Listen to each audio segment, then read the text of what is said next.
Welcome. All right.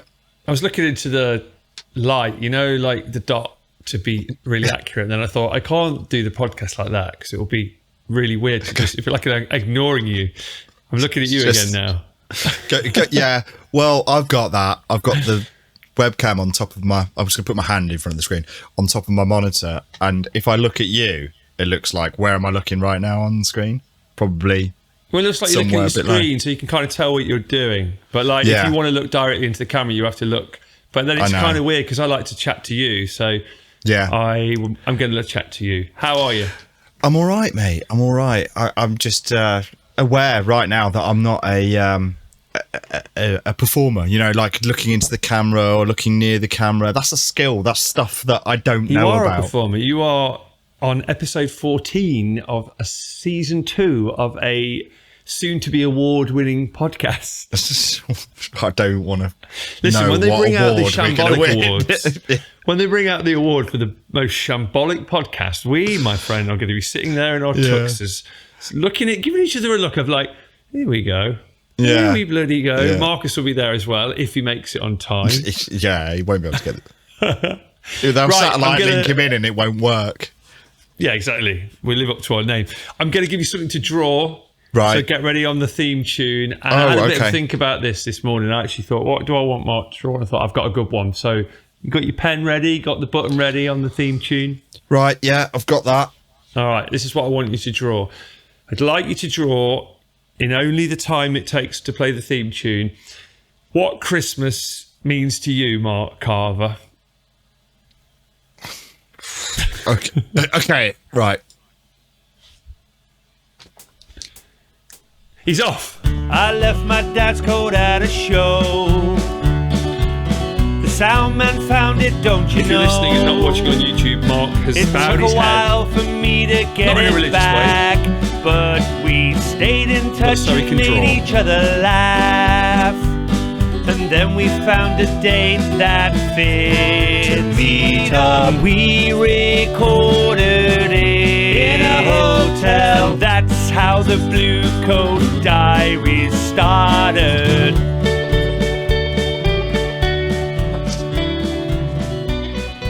I actually really like it. Can I tell you what I think it is? I mean, I hope you know what that is, but yeah, go on. Just to see if I've got it exactly right. So, a turkey. Right, yeah. That wasn't the first bit of it I drew. A Christmas tree and a present. Mm-hmm. And then a small boy. So I imagine that's Finn. It is, yeah.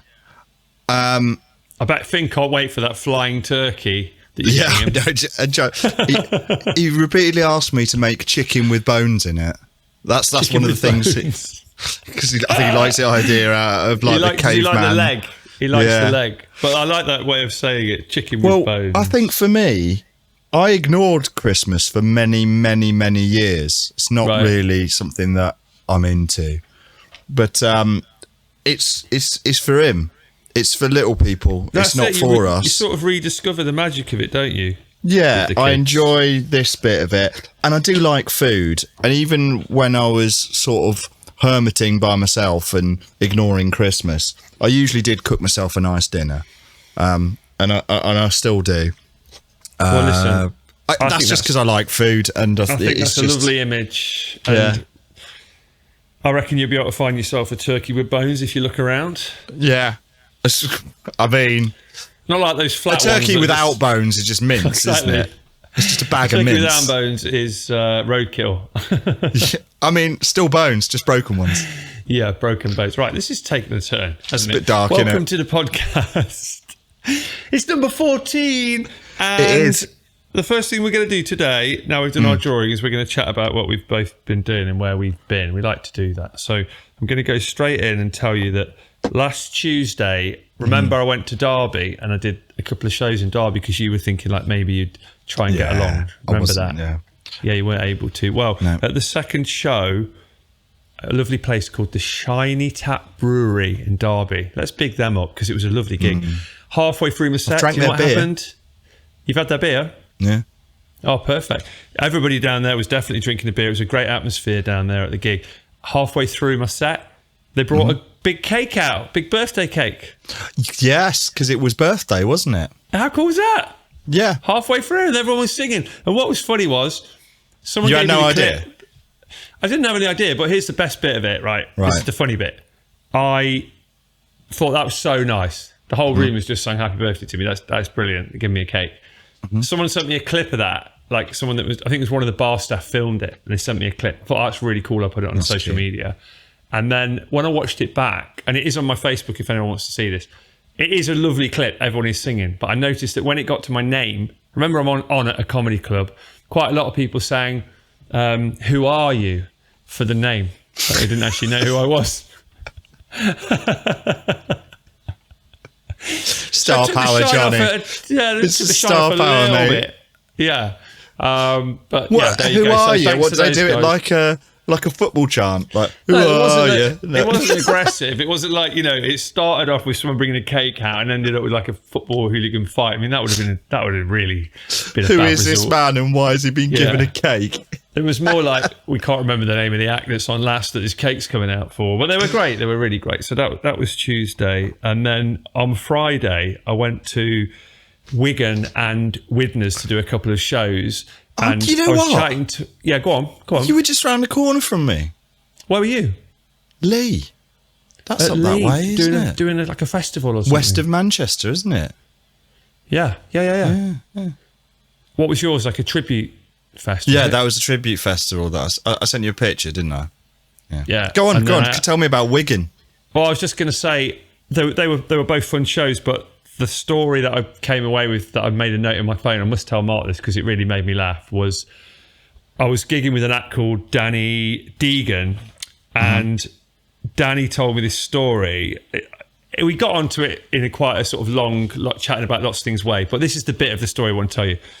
He met Debbie McGee in this pub through another comedian, and Debbie told him some really great anecdotes. Apparently she's like really funny, and she told him this story about when they went to Vegas. When I say we, I mean her and Paul Daniels. So they're in Vegas, and this is when Paul Daniels was like at his absolute height, right? Like, big TV Peak star Daniels. in the UK.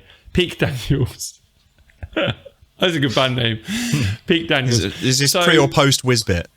They don't. I'm trying to tell the story. Sorry, they mate. were in Vegas. Paul gets like a little, little ask, like a little thing. Someone comes over and says, Mr. Sinatra would like to meet you because he's in Vegas, right? So Paul's like, oh my God. So Paul Daniels and Debbie McGee went into some side room. Frank Sinatra was there. I know you're thinking, were they both alive at the same time, aren't you? I'm trying. That's what your I was face sat is there saying. thinking, when the hell did Frank Sinatra die? I thought it was. Well, we can Google this and make sure that Debbie's not lying, but I'm pretty sure she's not, because it'd be a bit like a weird thing to come up with it, and then they just weren't both around at the same time. So it must have been when he was still around and he was in Vegas. Anyway, he goes into this side room. Frank Sinatra's there, and he shook his hand and he took his watch. Paul Daniels took his watch and did the sort of, magic trick of saying, look at your wrist or whatever. And apparently Sinatra looked at his wrist and the watch had gone, but he totally didn't see the sort of joke of it or the trick that had happened. Right. And apparently he just went totally stony faced and went like, give me my fucking watch back. It cost a lot of fucking money. Like, just immediately, like, there was like no kind of like, whoa, David Blaine in the building doing a crazy flying trick. It was just, and Paul had to just quickly give him the watch back. Like, he didn't get that he'd just done this piece of magic for him. So that was the thing I wanted to share with you. Wow. Just the joke just went over. Absolutely. Why would you invite a magician in to see you if you just like conceptually magic obviously isn't for you? That is a good question, and it's up there with the other question of were they both alive at the same time? And as Debbie just made, I can help you with that. I can help you with that. This might surprise you because it surprised me, because I've done. Not only am I a podcast host, I'm also like Jamie off of the Joe Rogan thing because I can tap on a computer. Jamie, pull that up and we can put it on a screen. He was born in 1915, Sinatra, right? Okay. Died. Have a guess. Have a guess when he died. So I reckon it's going to be later than you would think, because you sort of think of him as just being like sort of 60s probably, don't you? Or 50s, earlier, 60s. yeah. So maybe, so I'm going to go like 90s. Did he die in the 90s? That's crazy, isn't it? Didn't die that late, did he? Late 80s? Have a go. Pick a number. 87. He died in 1998. Whoa! Yeah, he was still going for ages. He died when I was like 18. Right, well, Debbie, we're really sorry. I'm not sorry. I never doubted her. I'm not the naysay. I mean, it's just one of those people, because you think about Sinatra, I think of probably late 40s and the 50s. That's really when I sort of think about Sinatra. If I think about Sinatra, the whole Rat Pack vibe. Well, I guess he was really young when he was doing that right back then. Really I young. don't really know. I think well, it must have been. His debut album was 1946. Welcome to the Frank Sinatra podcast. If you've not listened to it before, this is where we tell you all about Frank based on what you can Google on the internet. Wikipedia is a powerful drug. So there you go. That's what happened. How was the festival? It was good. It was long. So I realised I didn't tell you what I did the week before, but we'll forget that. We'll skip that one. So Friday I went up to Lee very early in the morning to rig a festival. And the weather was pissing it down. Oh. Like it was, there were gaps in it, but it absolutely shedded it down. And this is an outdoor thing on a cricket pitch. So the stage is up, and I was supposed to be going to meeting the company that's providing some speakers that we were going to do the show on. And then another chap I know who's working on it was bringing other bits, desks and whatever. So I was supposed to be meeting the PA company about 10 o'clock. But they were also doing another show that weekend, or two of the other shows that weekend. So they weren't there until 1:30. Things I forgot to bring on this gig because I was rushed and getting beaten up by a 4-year-old. The chair that I sit on, I've got like a stool thing that saves me back a bit, and my coat. So it's shedding it down, mate, and I don't have a coat. Coat. Yeah. And it was a bit miserable trying to rig PA, and it wasn't the one. However, what have we learned about coats, Johnny? We've learned that they can be found by other people and then lead to starting a podcast. Well, yeah. I mean, coats bring people together, especially brightly coloured ones. Together. So what happened? Did someone lend you a coat? Better. Bought you a coat? So I went to Tesco's and had a breakfast. Yeah. And then I was looking, and it was one of them big Tesco's. Marcus would have loved it for the Wi-Fi. Now he's probably in there somewhere. He's probably in there. The thing about it had a Sports Direct in it, and it had the usual Tesco clothes bit. I went to the usual Tesco clothes bit, and I'm thinking, cagoule, anorak, plastic Mac thing, poncho, whatever. Yeah. Cheapest coat in Tesco's, 40 quid. Ooh. No, that's not happening. Yeah. So I went to the Sports Direct bit. Yeah, what are they saying? Well, what they're saying is because they've got all this Carrymore and all these other kind of outdoorsy brands, and they had a sale on. And I thought, okay, cool. So I went looking through all their coats, and again, 40 to 50 quid was the cheapest with discounts. And then they had these little fold-up Macs. These, the ones that zip up into a little bag. Yeah, like you're going to a theme park. Yeah. They were slightly posher ones, but they were basically still cheap Macs. Reduced from £50 to £20. Well, now we're talking. Absolutely not. No, I'm not spending £20 on a is that cheap... still too much, the £20 Mac? Well, no, it was a cheap, flimsy little thing. I'm thinking, and who was going to spend £50 on that in the first one? So I was like, sod this, I'm going to get wet. I'm not interested. I'm out of this. I'm not going to be had over a barrel by Sports Direct. However, I did buy 10 pairs of socks and 2 pairs of pants for like a tenner. So I hit that up before I left. And made them into a coat. That's not what happened. The plot thickens. Oh. So I got back to site, and all morning there's like, big red bins that they have at events and sort of commercial ones, like the ones with the flip back lid. Does the story end with you getting a coat out of a bin? Nearly. So right, it's got these lids. The big ones, 4 wheels, and there's a lad on a truck who's just been bringing them backwards and forwards. Obviously for the festival, there's 4,000, 5,000 people turning up, so it's a lot of rubbish. A lot of bins. So he's been backwards and forwards all morning with his flatbed truck. I'm really stretching this story out, aren't I?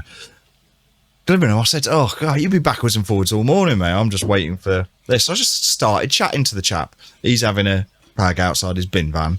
And he's a young lad, George. Shout out to George in Lee.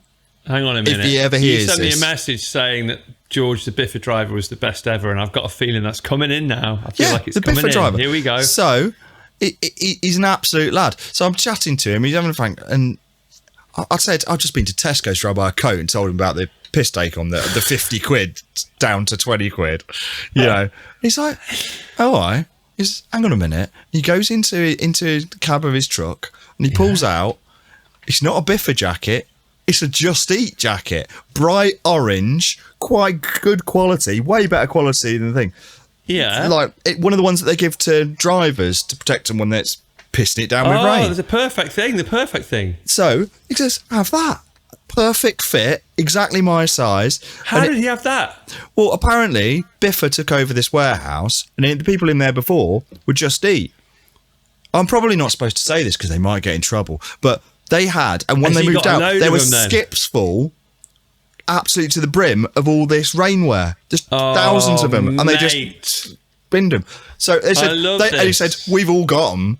And he says, "Have one of these." So what are the odds of being somewhere, chatting to someone, and they happen to just randomly have exactly the right thing that you need? And just, it was one of those restoration of faith in humanity kind of moments.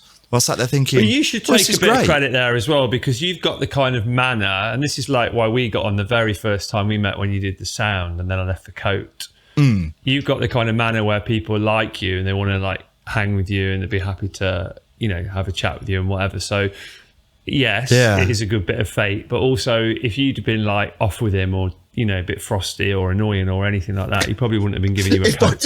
If I just sort of seen a nearby bin man and just started being a prick to him. Go at him. Just for no reason. You just reminded me of something as well. When I did that gig on the Tuesday and they brought the cake out and all that, do you know what I did? What? Totally left my hoodie and my shirt at that gig. You're just looking for a new podcast. So that's something else that's got to be posted to me. I'm so bad at leaving stuff. It shows. What it is when I come off, my brain is in a place that is not like good for remembering my things to take home. I'm in a like chat to people, buzz in. The show is great. Might sell a little bit of merchandise. Whatever. Do you go through a lot of guitar cables? Guitar cables is not so much something I would leave. It's more stuff that's like not on as my stage stuff. It's more like my iPad I've given to someone on a sound desk, or clothes that are in a green room or something. It's that sort of stuff that I need to kind of go and get. My stuff I've just sort of had with me is normally all right. It's the kind of peripheral. But yeah, Shiny Tap Brewery again, shout out to them because they're going to post it to me. So there we are. And then on Saturday, I went to do a couple of London shows, which were nice. I did one in Muswell Hill, North London, and then I went round the M25 a bit, did one in Egham. One little highlight from Egham was that I noticed that they'd put the cover on the pool table and then had a buffet on there. And I don't think there's anything quite as British as that. That is a quintessential British pub move, isn't it? Beautiful thing to see, isn't it? I commented on it from the stage. I said, "Who did that?" Because I love that. Covering the pool table with a bit of wood. You've got sandwiches on there. You've got to use the space you've got. You've got to use the space you've got. You've got to use the coats you've got access to. These are some things we're learning today. And then on Sunday, check this out, I did my first ever race, right? Yeah, I've got first ever race. I'll tell you what, shall I tell you about my gig and then you do that because yours is going to be more interesting. So we had 9 tribute bands on between the hours of midday and 9:30. So that is 9 in a row. tight schedule. Yeah, Getting 9 bands on in 9.5 hours. No, 15 minutes with it, and a DJ during the changeovers as well. So yeah, it was a thing. But I was amazed really because there were. I sent you a little video, didn't I? Yeah. Did you see how many people there? Yeah, it looked good. Looked really good. What, between 4,000 and 5,000 people? It was absolutely. And I thought outdoors, risky as well. People buying tickets because a lot of people might just look at that and go, if it rains. But it was really, really rammed. But it was good. It was good on the day. So Saturday was the show day. Very, very busy. De-rigging it wasn't much fun. Tribute band of the weekend, please. Oh, that's a rough one. I thought the Queen tribute, who actually played a shorter set because we had to cut time. The Queen tribute that played at the end were very good. Who are they? I think that one was QE2. Okay. They were great. We had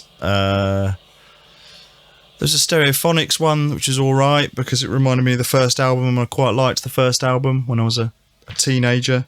Yeah, it was all right, dude. I bet people had fun. People are good at this, you know. People are good at playing these songs. There was some, you know, it's tribute stuff. It is what it is. I mean, it's the next best thing, isn't it? It's the next best thing to being in the Stereophonics or Queen. It's the next best thing. You get to play the songs in front of a crowd. Sometimes big crowds. You know, like there's a guy that I follow on Facebook that I just really like. I don't know him, but he does a young Elton John tribute act. That's the name of his act. It's like the young Elton John. Well, so it's like when he was really fresh, you know, and he was like playing the Dodgers Stadium and he had that like outfit on and all that, rather than, you know, later down the line, Elton John. So it's Elton quite John's a good selling point. One. It's like when I think about Elton John, like I don't really like Elton John, but then when I look back, he wrote some absolute bangers. Yeah. And this guy that I follow on Facebook, he's gigging like all the time, all over the world. Give him a right good shout out here, aren't I? And to massive crowds. And so for him, you know, he's coming out, he's being Elton John. So I think it's the next best thing to doing it. There's a weird thing though. There is a weird thing where you meet some people and some of them take it a bit too far. Like, it depends, right? Because if I'm doing the front of house sound, like mixing the band out in the crowd, often I'm not interacting with the band very much. If I'm doing the monitors or the stage side, then you interact with them a lot more. So so sometimes you just don't know. I spoke to the Queen guys after the show, and they were lovely. They were really nice, but and very complimentary. But sometimes I've had ones where they kind of take on the persona. So if you've got a bit of a bolshy frontman in the band, they act like that. Yeah, at the gig. That's a different thing. And that's a different thing. Or they've got, or some people were just like, you know, well, we usually have this and we have that, and I'm like, and it's like, dude, you're not the actual band. You need to curb your expectations. You're not actually the Rolling Stones. Yeah, we're at a bar mitzvah. Yeah, in a marquee. Yeah, chill out. Yeah, I understand that. I mean, that's taking you it get too it. far. And some people like, you know, dress like that way all the time, and you know, that strikes me as odd. But yeah.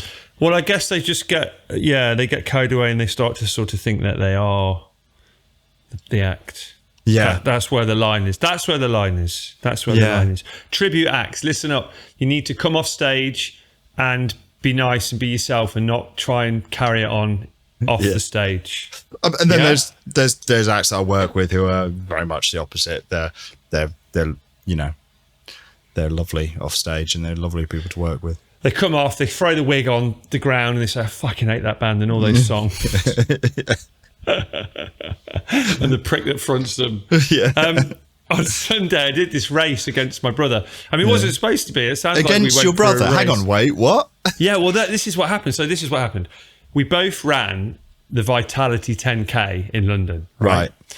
He's a much more experienced runner than me. And when you sign up to it, I think you put down a rough idea of what your time might be. And I did that and he did that. And it meant that he was in the black wave, because everyone had a colour.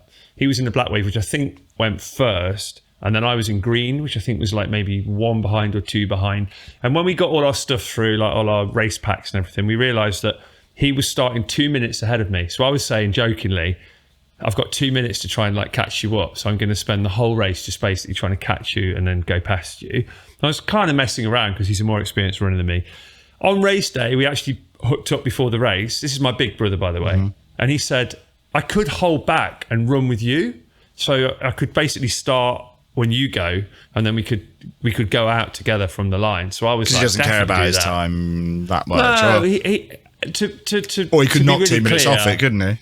He's done lots of marathons. He's done lots of ultra marathons. He did like a 100K race. He's done things like this thing in Wales where you have to race horse. It's called Man v Horse. So it's like there's people on horses and then there's runners. Look it up. It's really brilliant because the horses are really quick on the flat ground and I think not too bad going uphill. But I think I'm trying to which way around it is. Either downhill or uphill, the horses have to go really slow. It might be downhill, I think. Well, I know cows can't go downstairs, can they? There's some sort of thing that evens it out. But he's done lots of different races, and I did not think for a second that I would be able to beat him, but I did think it will be good fun to run together.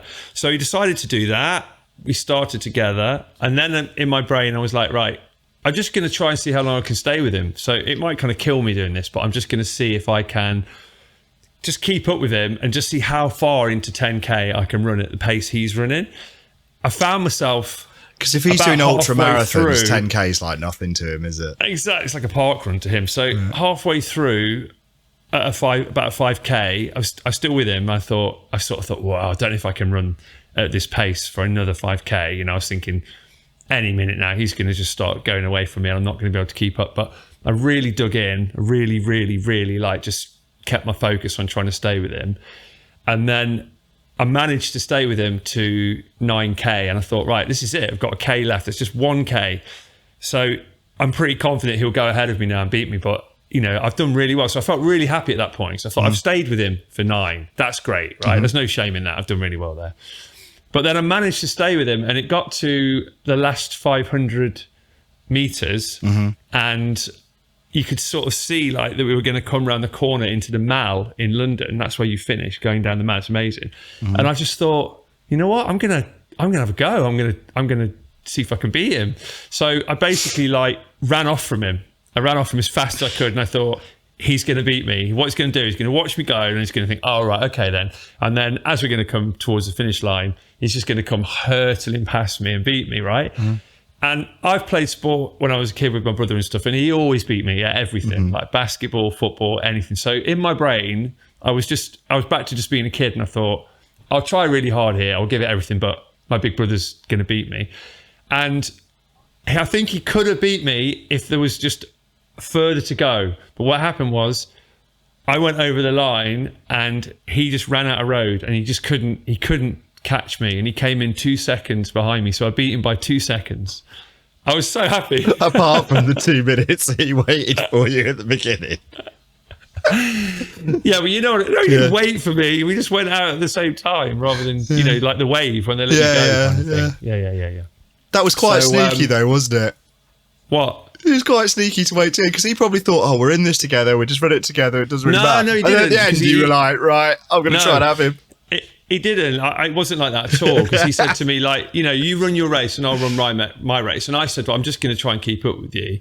I thought he would go at some point. But to be fair, he's not been running 10K races lately. He's been doing great, big, massive races. So I don't think it's something he's been sort of like training to do or spending much time on, whereas I've been doing shorter distances, so I was probably a bit more comfortable just going out and doing a 10. But it was brilliant. We had an amazing time. He's such a nice brother. He took me out for breakfast afterwards, even though I beat him, and bought me breakfast, and we just sat and chatted about our race things. And I was just in shock. Like, I just didn't think that I could do that. So it was a real surprise, but also an amazing first race. I would highly recommend the Vitality 10K because you take in all the sights and stuff. It's cool. I've only ever run one proper long distance race. Yeah. And that was, I think it was 8 miles, but that was like in a military pentathlon thing. Oh, so wow. It was like in boots and kit and like shingle beaches and then like ploughed fields and weirdly, I thought that I was going to get absolutely ruined in that because I am a terrible long distance runner. I actually came something like 22nd out of 150, which blew me away because I didn't think that was possible. Yeah. You said you used to run though, right? I sprant. Sprant? Is that a word? Is it? I Sprant is this week's episode's name. Sprant. I Sprant. I was a sprinter. In brackets. Is that a word? I'm so unsure whether it is or not. I was a sprinter. And for me, weirdly, even 100 metres was too long, in my opinion. Because I think I was about 11.2, 11.3 seconds, which is the fastest sort of recorded time at school, I think. But I don't think they were the fastest I ever went. I think I ran faster, and I got when it was in other races, and I can't remember my exact times, but I won. I was good at school sports days, and then I moved to this international school in Holland, and there was 2 lads, and I used to win everything when it came to sprinting and a lot of the throwing and brute force things. But until I got to school in this international school in Holland, and then I was getting 2nd or 3rd place for everything because the one guy, Andy, my mate Andy, and he was this South African kid and very relaxed, very chilled out. But, chilled out was Andy. And he used to run on a grass track barefoot in about 10.9 seconds, 100 metres. A South African lad. And I was like, I've never seen so many silver medals in my life. I thought that was my thing. And then I met Andy, who was just zero effort, and he's so fast. He's a strong lad. He wasn't massive. He wasn't big like that. He was maybe an inch taller than me, a little bit broader, but just... And it turns out the loveliest guy you could ever meet. He became lifelong one of my best friends. That's brilliant. But yeah, 40 metres, I think I could possibly pip him. Short, really, really super, like short distance sprints. I was really good. I was good at rugby and things like that. And bursts of speed. Yeah, I heard this thing. Maybe you know about this. They're saying that for cardio exercise, sprinting's just as good as doing long distance, as long as you're doing sprinting all the time for your heart health. I'm not sure. I know they say like a training thing. I know they say that walking is as good. So like you don't, if you were like, especially when you're older and stuff, you don't necessarily need to run 10K. You could walk 10K and it would be just as good, I think, as running it. Probably better actually in a way, because you wouldn't do any damage to your... For me, I'm like minimum joints. effort max. Everything's on time, isn't it? We're always stuck for time. So if I could go out and just do 200 metre sprints, couple of 100 metre sprints, and I'm like, well, that's that done now. Well, I was going to say to you, I am going to run the marathon next year in April, and I know we're going to take a break from the pod soon. Next week, number 15, that'll be our kind of season finale. So there's a bit of news there for the listener. We're going to do one more next week, and then we're going to have a break. But I was thinking that maybe while I'm training for the marathon and planning to do, well, I will be doing the marathon in April, maybe you could do literally the same weekend to do the marathon. Maybe you do a park run that weekend. So you've got from now till April to do a park run. But then I was thinking, what would be really funny if we said to Marcus, you have to do a park run as well, because they're all over the country, so it doesn't matter where he is. You can do them anywhere. They're all 5K, and then we could see who was quicker, you or Marcus.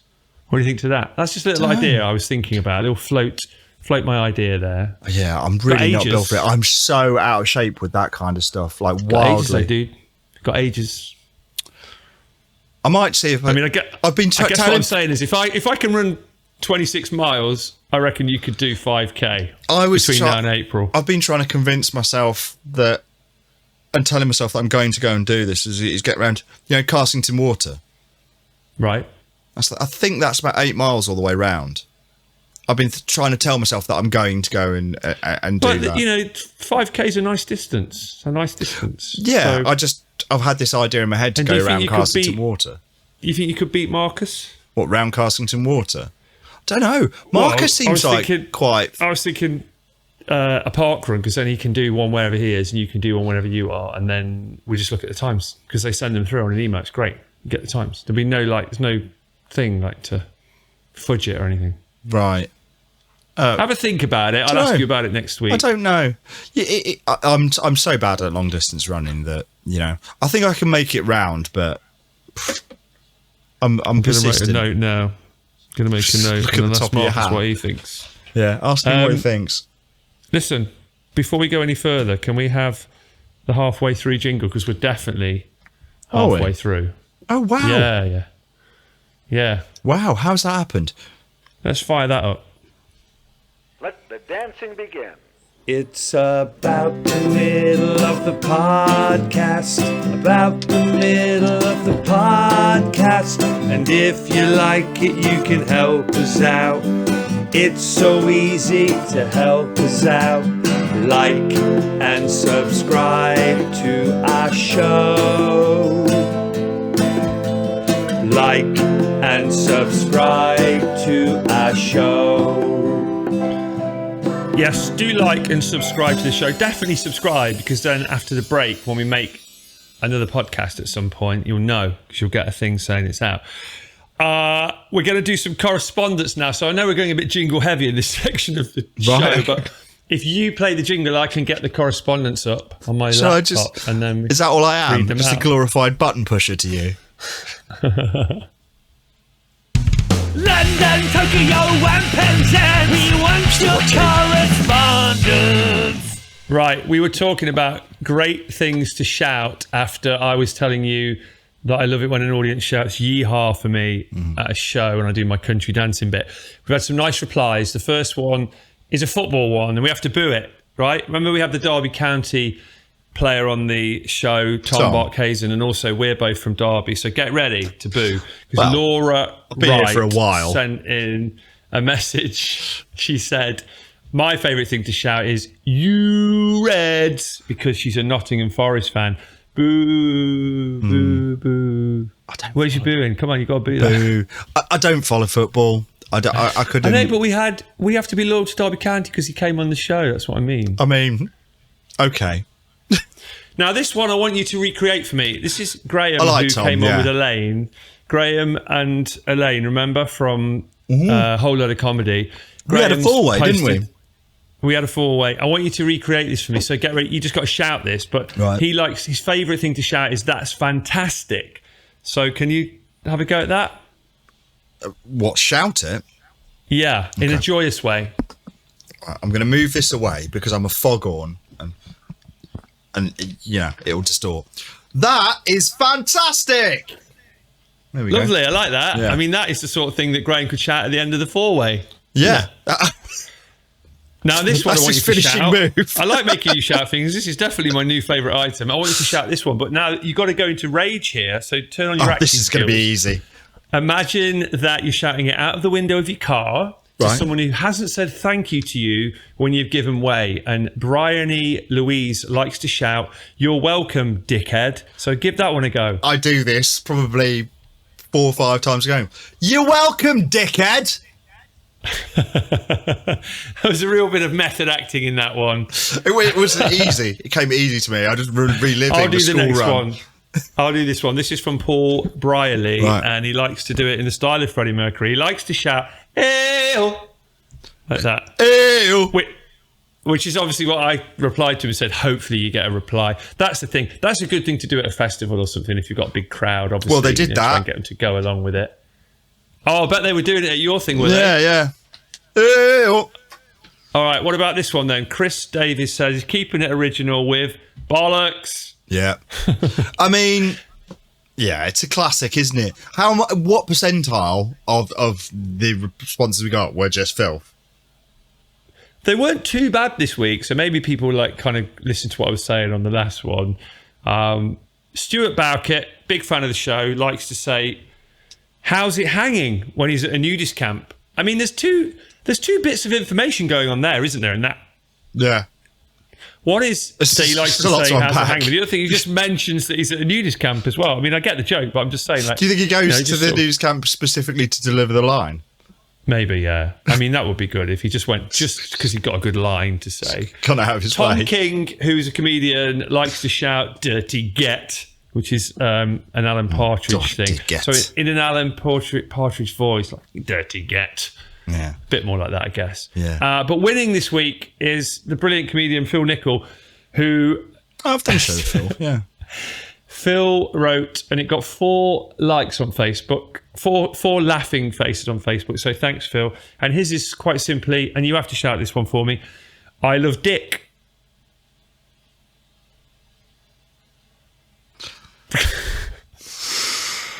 You still there?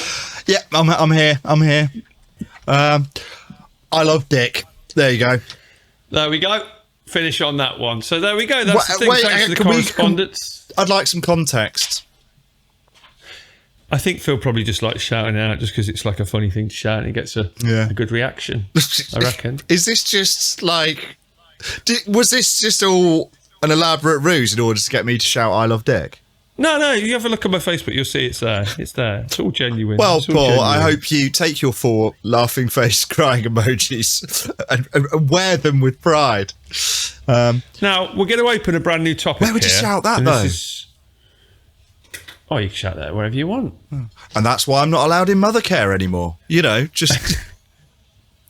Exactly. We're going to open a new topic. This topic is based on a gripe that I had the other day. Mm-hmm. In our car, I'm aware this is a third world problem, by the way. No, that's not right. You've got that wrong. A first world problem.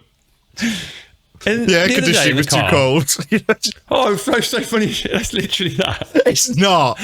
Well, it's the other way around. It is about the air conditioning, though. This is what happened, right? I was driving along and the car was really You've hot. changed and since you moved down south, Johnny. I couldn't get it. I couldn't get the car to get. I just couldn't get it cool like how I wanted it, right? And it was annoying me. I was driving it. This is the family car, right? And then I realised what was going on, and it was very simple. You can split what the heating's doing in the car, left and right, in this car, right? So I've got mine on cold, and I'm turning it down, and it's not working, and I'm getting annoyed. And then I notice on the other side of the car, I'm the only one in the car, by the way. On the other side of the car, it's on like 24 degrees. Yeah. So I'm literally competing with the other side of the car that I'm sitting in. And I realised what it is, is my wife puts it on a setting. She puts it on a setting where you can split the heating. I don't like that. I like it being on come one, come all. You turn the thing, that's how cold the car is or how hot the car is. I didn't realise. So I was kind of annoyed because this is a while into a journey. So this week's question is, what are those tiny gripes, those little gripes for your partner or your friend or your work colleague? Just a little thing, just a little first world problem thing, but that makes you go... Violence. Like yeah. No, it was not violence, just grurring. Or just internalised violence. Yeah. What makes you go... Things that make you go grr. That's what this topic is. Yeah. Things that make you go grr. That is a very difficult problem to sympathise with that you had there. But I like the idea of having the hot on one side and the cold on the other side.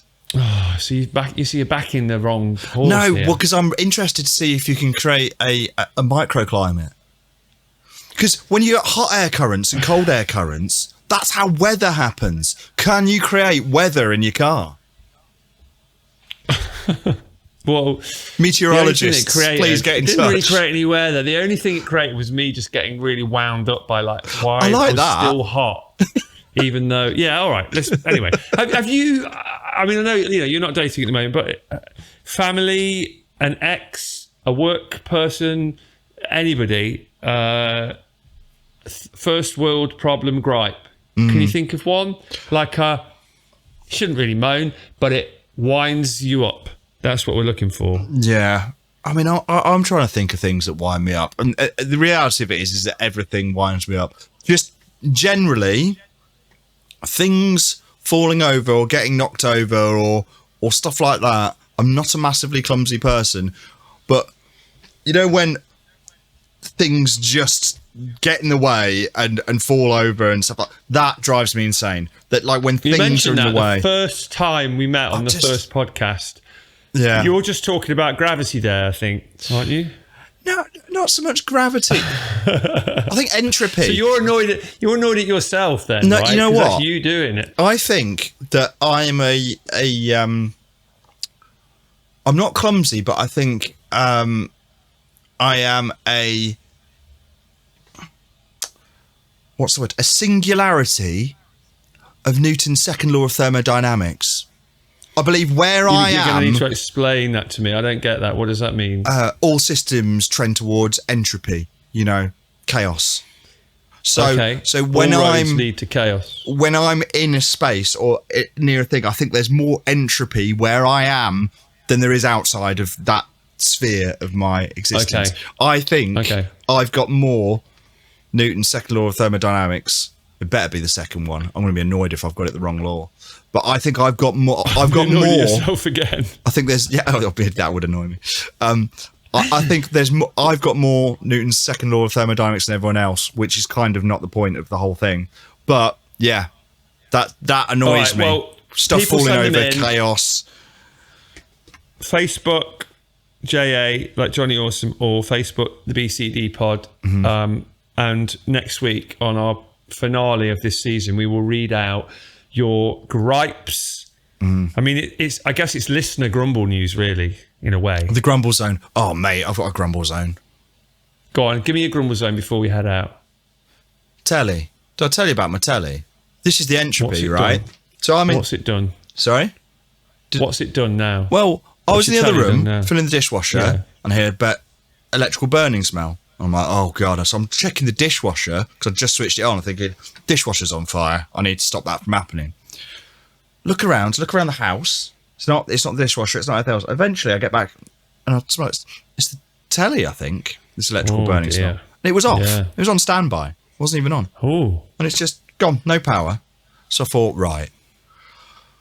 I took the telly apart, 49-inch TV, took the back off, found the parts, ordered all the parts of the power board. And I thought, oh, I think one of these speakers has gone at the same time. So I ordered some speakers and a power board, about 15 quid for the two parts. And I'm amazed you knew how to do this. And also, it was about 15 quid for the parts and about 15 quid in shipping. So I got all the bits from eBay, got it in, replaced the power board, still nothing. I'm like, what? What do you mean? Why does it not work? So either I've received a faulty power board after I'd taken it, because I don't understand if that power board's working, why isn't it? That's a gripe. That's annoying. Is it still not working then? No, it's just not working. My dad's lent me a little old school, well, not old school, it's like a 30-inch Samsung one. My monitor's bigger than the TV we've got downstairs now.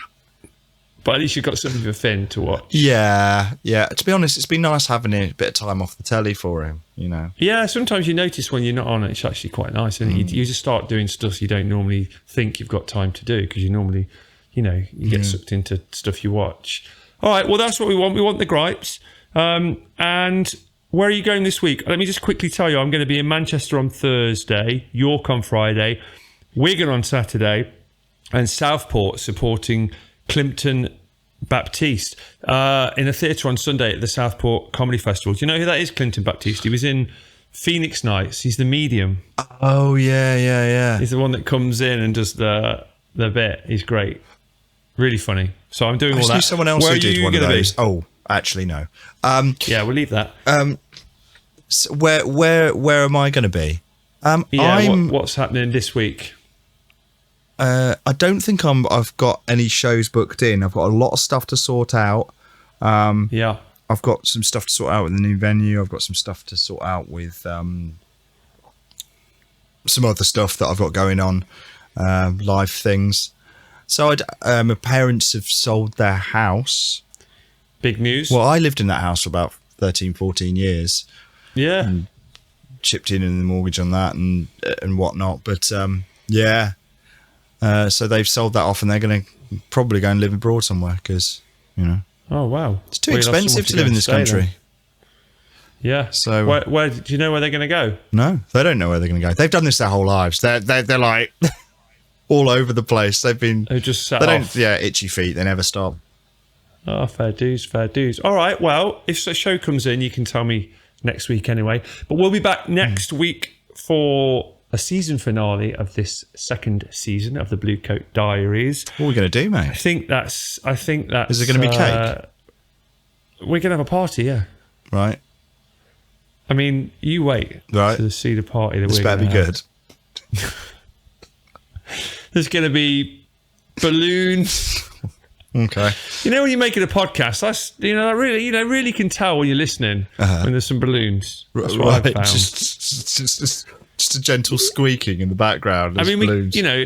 see, in a way, like, you've ruined this, because if we weren't doing YouTube, we could just pretend we had so many things at the party. We could say, we've got food here, and this cake's nice, and we've got catering. Whereas if you're watching it, you can go, Johnny's just stood against a white wall. There's none of this stuff. Exactly. It's very obvious for you. Yeah. You want to get yourself down Clinton's, mate. Unless you can change this background. Can you change this background so it looks like there's a party? Well, we could do.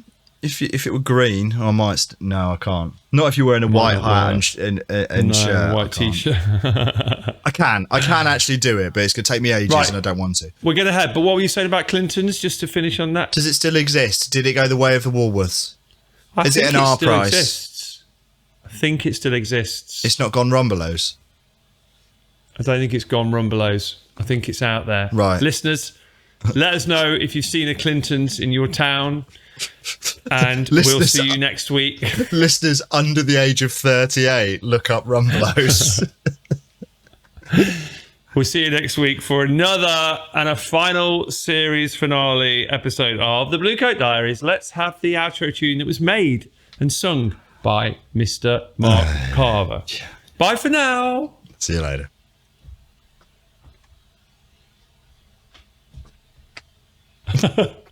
Well, that's awkward. It's not the outro's not working. I'll tell you what. Thanks for listening to the podcast. Let's just dance. Appreciate your time. I really mean that. Join us again for the next episode. It might not be funny, but we'll give it a go. So hit the button and subscribe. Just getting started. Don't be shy. The